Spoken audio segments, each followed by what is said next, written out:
कल प्रधानमंत्री राज्यसभा में बोलेंगे और अभी तो जो सियासी गर्मी इस पर शुरू है वो अभी और परवान चढ़ेगी। बहरहाल इसी के बीच उत्तर प्रदेश में जो चुनाव है वो भी शुरू होने वाले हैं। 3 दिन बाद जो 7 दौर का मतदान होना है उसका पहला चरण होगा, यानी 10 तारीख को वोट डाले जाएंगे पश्चिमी उत्तर प्रदेश के इलाकों में। सारी पार्टियां अपना सब कुछ आज उन्होंने झोंक दिया। प्रधानमंत्री नरेंद्र मोदी को बिजनौर जाना था, जहां से उनको कुछ वर्चुअल रैलीज को भी संबोधित करना था। मौसम ने साथ नहीं दिया, वो वहां जा नहीं पाए, तो योगी आदित्यनाथ ने मोर्चा संभाला और अखिलेश यादव पर वो जमकर बरसे। अखिलेश यादव सहारनपुर में थे और वहां से उन्होंने भी पलटवार किया।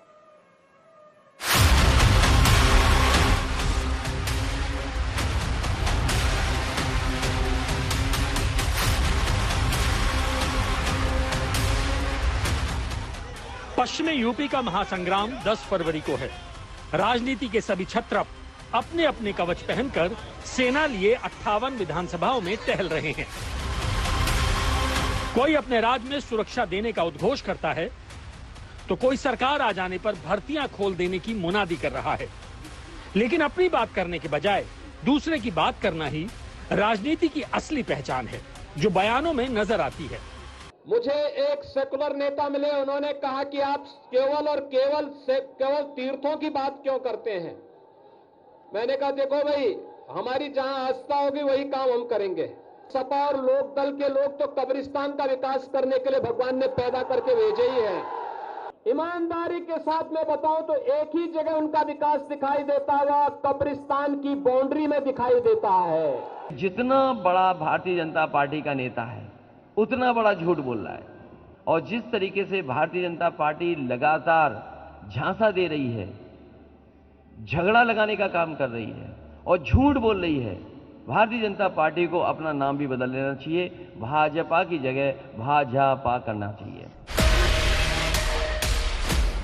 यूपी चुनाव में पहले चरण का प्रचार कल शाम को थम जाएगा और इसीलिए लोगों के मन में सभी नेता कुछ खास बातें फीड करना चाहते हैं।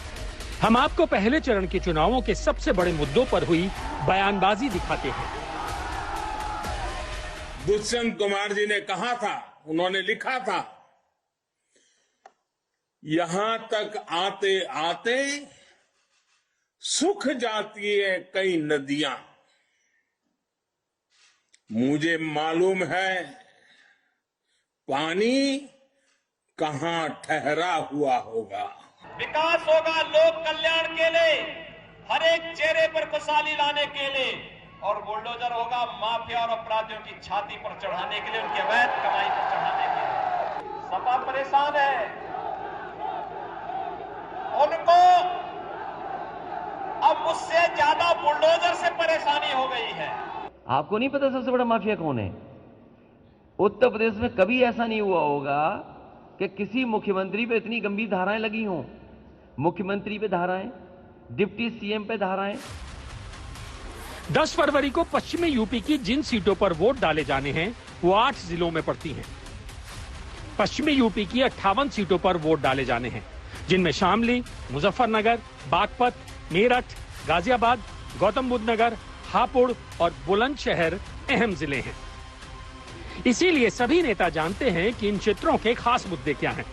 सभी जानते हैं कि ये इलाका किसान बहुल है, तो किसानों के मुद्दे बहुत खास हैं। ये इलाका जाट लैंड है, इसलिए जाट मतदाताओं को लुभाने के लिए अलग अलग तरीके अपनाए जा रहे हैं। लेकिन विकास के मुद्दे पर बातों के अलावा दूसरे कई मुद्दों पर भी खास चर्चा हो रही है, जिसमें सबसे अहम है पिछली सरकार में हुआ मुजफ्फरनगर दंगा और सुरक्षा व्यवस्था। जेल लूटे जाने पर इस बात का शुक्र मनाया जाता था कि चलो जान तो बच गई। योगी जी की सरकार ने बेटियों को उस भय से मुक्त करके दिखाया है। 5 वर्ष पहले इस मुजफ्फरनगर की क्या स्थिति थी? न बेटी सुरक्षित थी, न माताएं सुरक्षित थी। केवल दंगों की आग और कर्फ्यू के कारण यहां का जनजीवन पूरी तरह अस्त व्यस्त था। बीजेपी इस इलाके के मनोभाव को जानती है।